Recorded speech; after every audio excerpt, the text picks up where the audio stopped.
រតនាជាអ្នកចិត្តសាស្ត្រនាងមានសមត្ថភាពពិសេសក្នុងការតាក់ទងជាមួយវិញ្ញាណតាមរយៈការប៉ះវត្ថុចាស់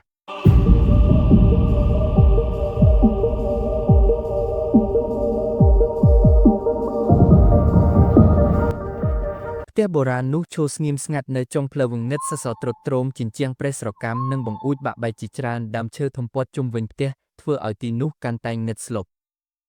យើងមកដល់ហើយគឺស្រីណានិយាយខណៈពេលបើកឡានចូលទៅក្នុងបរិវេណផ្ទះ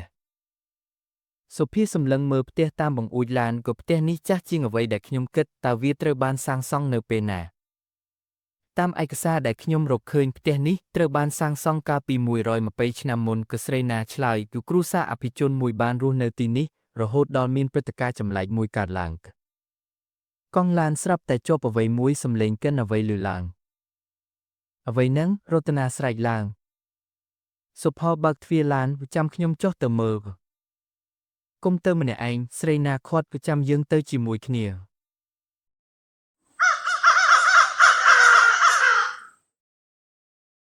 ពួកគេទាំងពីរអ្នកចុះពីឡានមេឃក៏ធ្លាក់ខ្យល់ភ្លៀងពួកគេដើរទៅមើលក្រោមកង់ឡានព្រះហើយស្រីណាដកដង្ហើមធំរួចចុះកង់ឡានស្រីណាលូកដៃទៅប៉ះរបស់ក្មេងលេងនោះភ្លាមនោះគាត់មានអារម្មណ៍ចម្លែកជាមានអ្វីមួយមិនប្រក្រតីខ្ញុំមានអារម្មណ៍ថាមានក្មេងស្រីម្នាក់កំពុងយំនៅជិតយើង